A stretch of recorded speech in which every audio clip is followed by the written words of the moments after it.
पाई, are की value कितनी है 3 का स्क्वायर, यहां से आंसर आ गया 3 3 9 9 2 18 पाई। मैग्नेटिक मोमेंट का आपने मैग्नीट्यूड निकाल लिया 18 पाई। अब मैग्नेटिक मोमेंट का डायरेक्शन किधर होगा, तो मैंने बताया था डायरेक्शन देखो क्लॉकवाइज या एंटी क्लॉकवाइज। अगर क्लॉकवाइज है, अगर हमारा क्लॉकवाइज करंट फ्लो कर रहा है तो डाउनवर्ड डायरेक्शन में होगा, नहीं तो एंटी क्लॉकवाइज फ्लो कर रहा है तो अपर डायरेक्शन में होगा। करंट किधर फ्लो कर रहा है देखो आप एंटी क्लॉकवाइज में, तो आप इसको फिंगर को कॉल करो in direction of current and हम will show direction of magnetic moment. तो जो डायरेक्शन होगा मैग्नेटिक मोमेंट का वो अपर डायरेक्शन में होगा, ये सुनो अपवर्ड में होगा। अब देखो ये कौन से एक्सिस पे है, वाई पे है, तो वाई पे हमारा कौन सा यूनिट वेक्टर होता है, वाई पे हमारा होता है जे कैप, एक्स पे होता है आई कैप, वाई पे होता है जे कैप और जेड पे होता है के कैप। मैग्नीट्यूड निकाल लिया फॉर्मूले से और डायरेक्शन निकाल लोगे आप राइट हैंड यूज करके, कल फिंगर शो करना in the direction of current and thumb will show direction of magnetic moment. इस वाले पर इस वाले को देखो कि हमारा करंट कितना फ्लो कर रहा है 1 एम्पियर का, ये साइड 2 मीटर है, ये साइड 3 मीटर है। तो सबसे पहले तो आप मैग्नेटिक मोमेंट का फॉर्मूला यूज करके वैल्यू निकाल दो, I इंटू ए। आई की वैल्यू कितनी है 1, एरिया क्या होगा 2 3 6 आ गया। ये सुनो अब बाकी यूनिट लिख लेना आप, यूनिट जो इसकी होगी मीटर एम्पियर जो भी होगा। अब इसका डायरेक्शन किधर होगा, अब देखो ये किस डायरेक्शन फॉलो कर रहा है, जिस ऐसे रखो इसको, तो जिस डायरेक्शन में फॉलो कर रहा है ना उस डायरेक्शन में आप इसको कल फिंगर करो, ऐसे फॉलो कर रहा है, ये शेप ऐसे करंट ऐसे फॉलो कर रहा है, आप ऐसे रखो। Thumb will show direction of magnetic moment. Direction क्या होगा अंदर की तरफ होगा, अंदर को हम लोग क्या शो करते हैं, क्रॉस शो करते हैं, अंदर में क्या शो करते हैं क्रॉस। ये सुनो तो हमारा डायरेक्शन कुछ इस तरीके से होगा, ये सुनो। अब देखो इनसाइड क्या होगा, बाहर की तरफ जे कैप सॉरी जेड है, अंदर की तरफ क्या होगा माइनस जेड। यूनिट वेक्टर इसके ऊपर में क्या होता है के कैप होता है, अंदर डायरेक्शन में क्या होगा माइनस के कैप। ठीक है, इनसाइड का मतलब क्या, बाहर में जेड है अंदर में माइनस जेड होगा, यूनिट वेक्टर जेड पे होता है के कैप, अंदर में होगा माइनस के कैप। क्लियर है। अब आओ इस क्वेश्चन पे, ये अच्छा क्वेश्चन है। देखो ये साइड बी दिया हुआ है, ये साइड ए है, ये बी ये करंट इस डायरेक्शन फॉलो करता है। अब देखो इसमें करंट देखोगे आप, यहां से स्टार्ट हुआ ऐसे फॉलो करते करते यहां चला जाएगा। इसका मतलब ये है कि इस वाले ब्रांच में हमारा करंट 0 है। ये सुनो जब करंट इसमें फॉलो करते हुए यहां आया फिर यहां फॉलो करते हुए वहां चला, इसका मतलब इसमें करंट क्या है 0 है, फ्लो ही नहीं कर रहा करंट में। तो क्या इसको हम लोग 2 लूप बना सकते हैं, तो कैसे, एक बार मैं करंट इसमें फ्लो करवा के यहां फ्लो करवाऊं, अभी देखते जाओ, पहला लूप इसको मान लेते हैं, दूसरा लूप इसको, दूसरे बार करंट यहां फ्लो किया यहां है और फिर यहां चला गया। देखो इस तरीके से कि हमारा करंट यहां क्या हो रहा है 0 हो रहा है।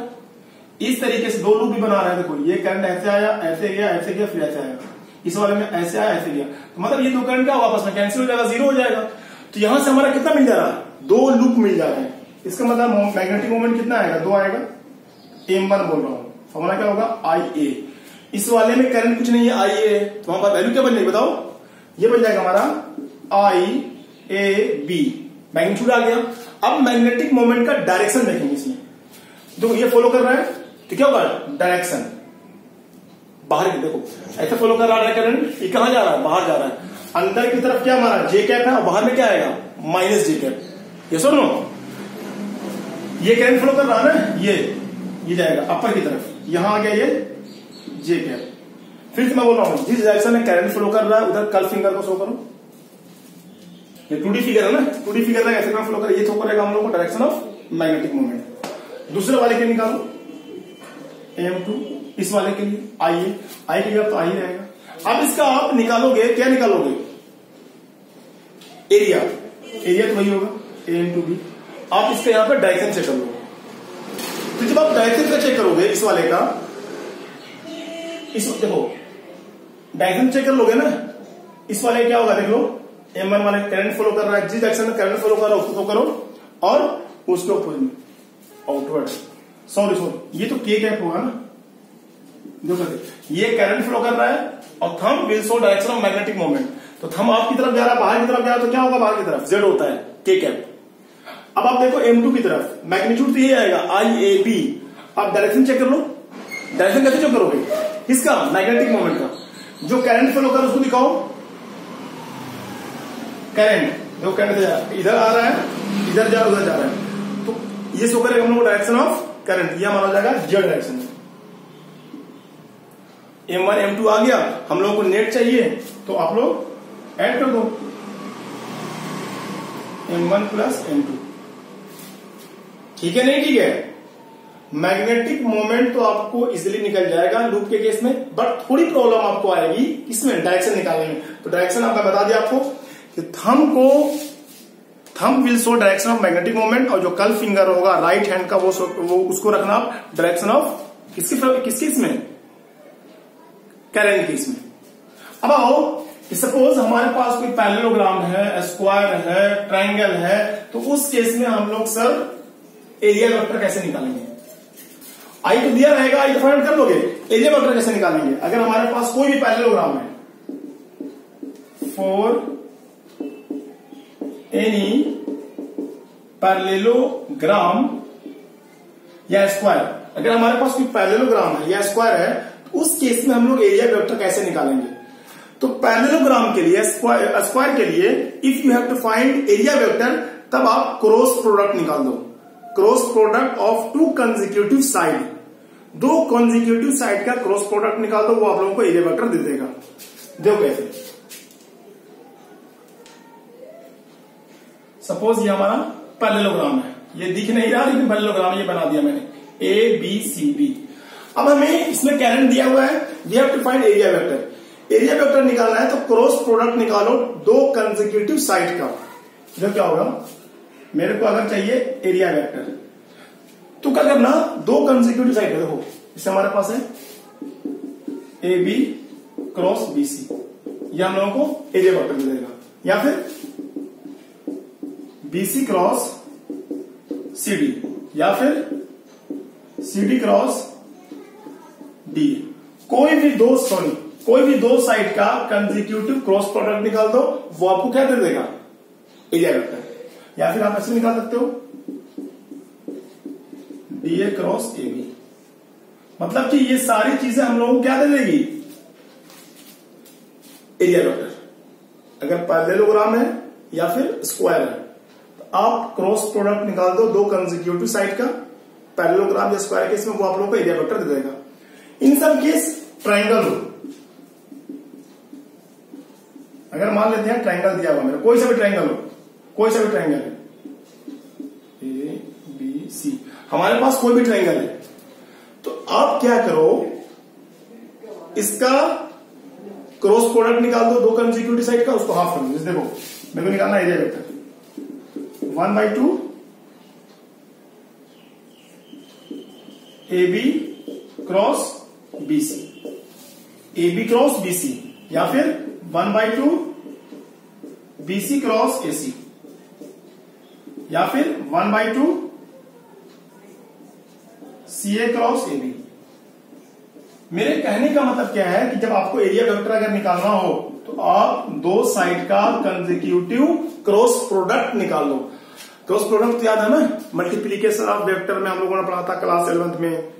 दो तरीका मेनली होता है, स्केलर प्रोडक्ट जिसको हम लोग डॉट प्रोडक्ट ही बोलते हैं, एक हमारा होता है वेक्टर प्रोडक्ट जिसको हम लोग क्रॉस प्रोडक्ट बोलते हैं। तो वही क्रॉस प्रोडक्ट है, आप क्रॉस प्रोडक्ट निकाल दो दो कंसेक्यूटिव साइड का, वहां से आपको एरिया वेक्टर मिल जाएगा। आप इसको नोट डाउन करो।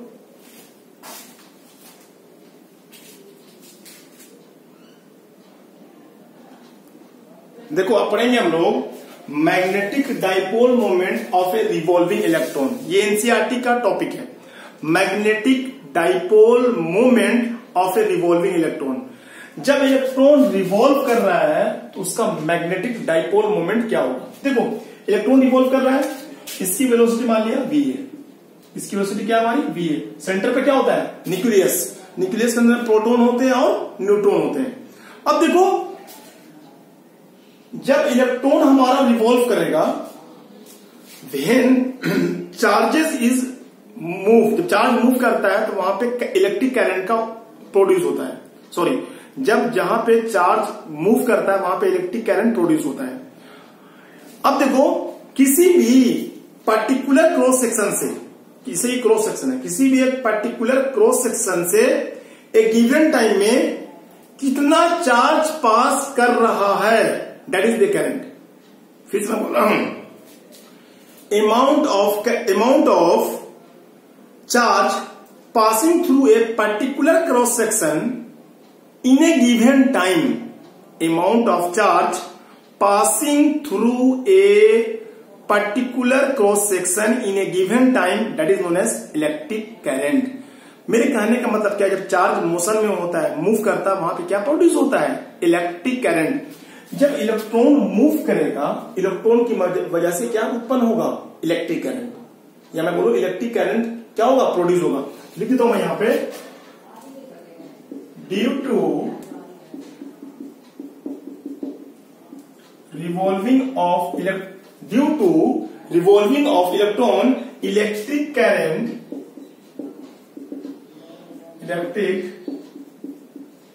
Current is produced.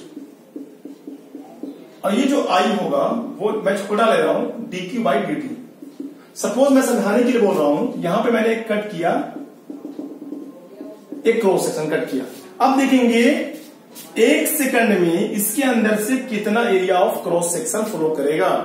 अगर और ज्यादा आपको हम समझाने के लिए बोलूं तो हम ये बोल देते हैं कि इस इलेक्ट्रॉन का मास m है और वेलोसिटी v है, और ये जो हाइड्रोजन लाइक एटम है, ये हाइड्रोजन लाइक एटम है, इस इलेक्ट्रॉन का चार्ज E है, मास m है और वेलोसिटी v है।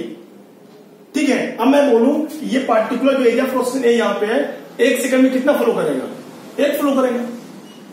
तब देखो यहां पे जो आई आएगा वो आएगा E/T। टी का मतलब मैं एक टाइम इंटरवल के लिए दे रहा हूं। टी यहां पे क्या हमारा लिख देता हूं मैं, टी यहां पे हमारा है टाइम पीरियड। ठीक है, I is equal to E/T। अब हमारा देखो टाइम निकालने का फॉर्मूला क्या होता है, डिस्टेंस अपॉन स्पीड। टाइम निकालने का हमारा फॉर्मूला होता है डिस्टेंस अपॉन स्पीड। यहां पे डिस्टेंस क्या है, टी निकाल देता हूं मैं, 2πr सर्कमफ्रेंस डिस्टेंस बराबर हो गया, अपॉन स्पीड क्या है v। यहां से ये हमारा आ गया टाइम पीरियड, आ गया। इस टाइम पीरियड की वैल्यू यहां पर रखो, E is equal to 2πr upon में v is equal to ev upon 2πr।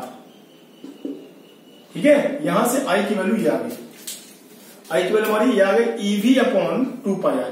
Any problem, यहां कोई दिक्कत तो नहीं है ना। अब देखो जो हमारा मैग्नेटिक मोमेंट होता है फॉर्मूला क्या होता है, m is equal to IA। जब करंट लूप के अंदर से फ्लो करता है तो मैग्नेटिक मोमेंट का फॉर्मूला होता है I into A, area vector.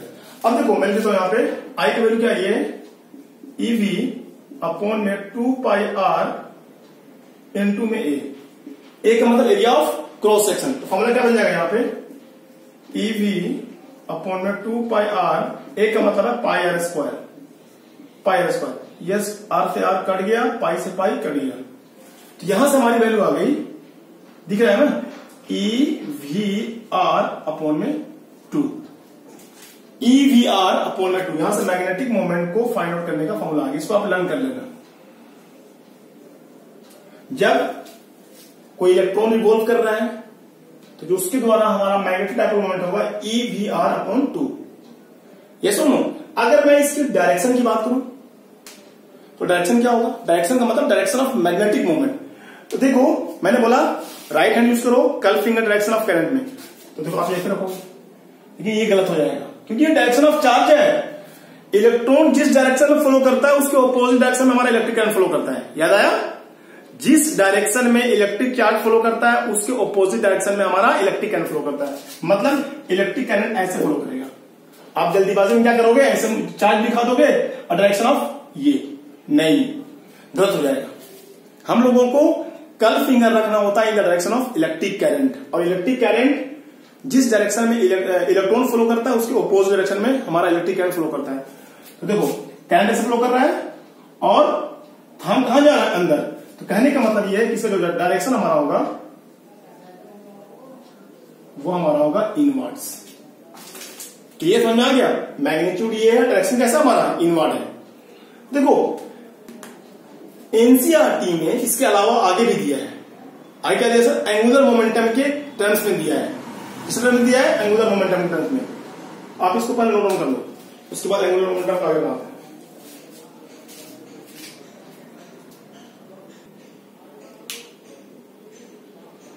देखो एंगुलर मोमेंटम का मैंने दिया है, सपोज इलेक्ट्रॉन फ्लो कर रहा है ऐसे, इधर वेलोसिटी v है, m है, ये हमारा रेडियस वेक्टर है।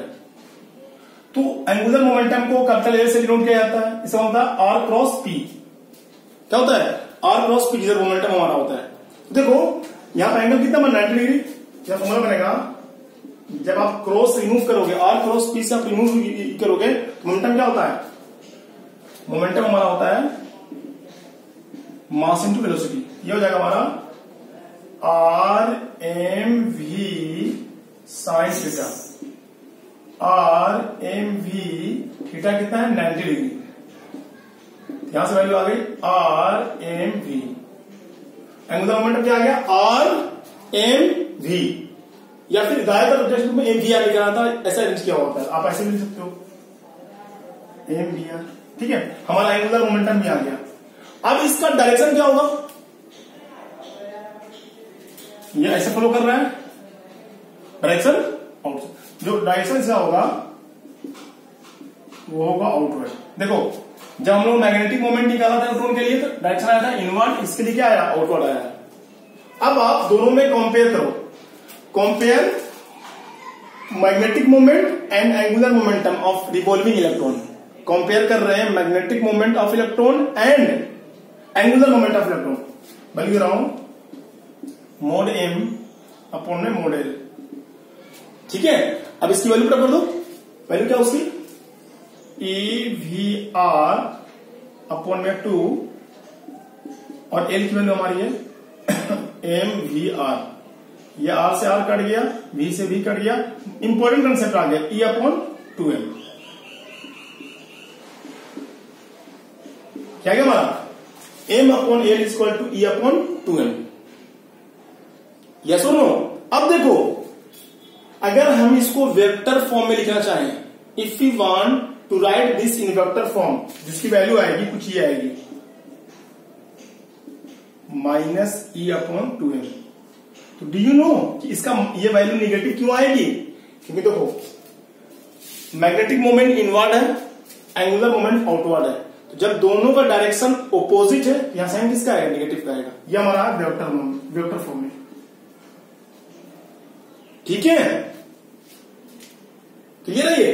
तो मैंने आपको ये दिखाया कि मैग्नेटिक मोमेंट रिवॉल्विंग इलेक्ट्रॉन का क्या होगा, ई वी आर अपॉन में 2 इनवर्ड डायरेक्शन में होगा और आउटवर्ड में होगा।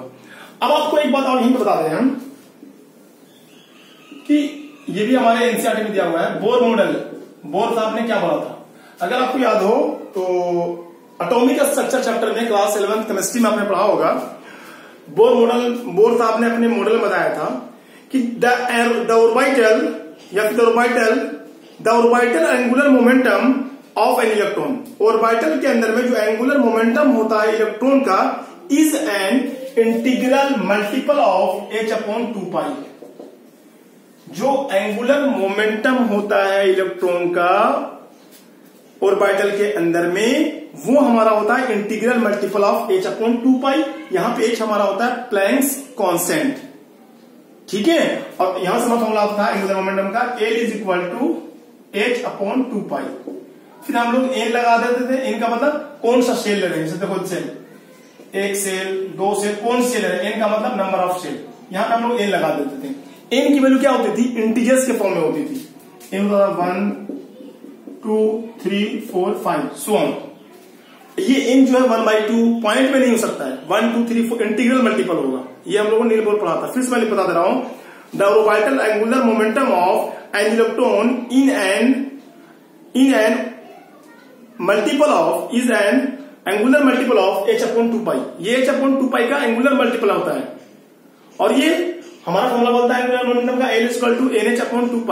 n क्या होता है यहाँ पे, नंबर ऑफ सेल्स 1 2 3 4। h क्या होता है, प्लैंक्स कांस्टेंट। अब देखो अगर आप यहां से फॉर्मूला बनाओ, देखो यहां से ये वाला फॉर्मूला ये हो जाएगा mod E upon 2m mod L। क्या लगता है मैंने E अपॉन 2m मॉडल। अब इसकी वैल्यू पुट कर दो, E upon 2m NH upon 2 pi. Formula बनेगा यहां से E NH upon 2 to the 4 pi m।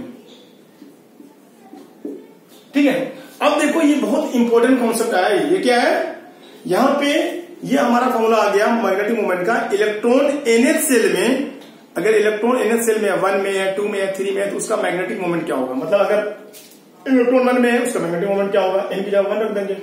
2 में है, n की जगह पर 2 रख देंगे। ठीक है, ये सिर्फ और सिर्फ वैलिड किसके लिए है,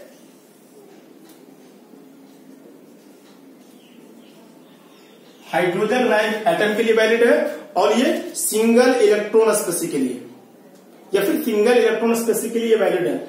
मैग्नेटिक मोमेंट क्या होगा, ENH अपॉन 4 पाई। ई की वैल्यू, E क्या हमारा चार्ज ऑफ इलेक्ट्रॉन 1.6 × 10⁻19 कूलम, और हमारा N है नंबर ऑफ सेल्स। H क्या हमारा प्लैंक्स कांस्टेंट, वैल्यू होती है इसकी 6.626 × 10⁻−34, और मास ऑफ M क्या है यहाँ पे, मास ऑफ इलेक्ट्रॉन, वो बताइए आप लोग क्या है, 9.1 × 10⁻31 kg। ठीक है, और ये हाइड्रोजन लाइक एटम के लिए वैलिड है। क्लियर है ये। अब हमसे कभी कभी पूछ लेता है कि बताओ कि मैग्नेटिक मोमेंट मिनिमम कब होगा, when will be magnetic moment minimum. ये मिनिमम कब होगा, मिनिमम होगा जब n = 1 हो, यानी कि पहले स्टेज पर जब हम लोग निकालेंगे मैग्नेटिक मोमेंट, तब वहां पे क्या होगा, मिनिमम होगा। वहां से फॉर्मूला बनेगा, देखो n की जगह 1 क्या बन जाएगा, EH अपॉन में 4 पाई m। ठीक है, इसको हम लोग जब मैग्नेटिक मोमेंट मिनिमम होता है, कब होता है, n = 1 रखने का फॉर्मूला आता है। इसमें रखो, यहाँ पे n की जगह 1 रखोगे, क्या आएगा, n की जगह 1 पुटअप करोगे तो आएगा EH अपॉन 4 पाई m। इसको हम लोग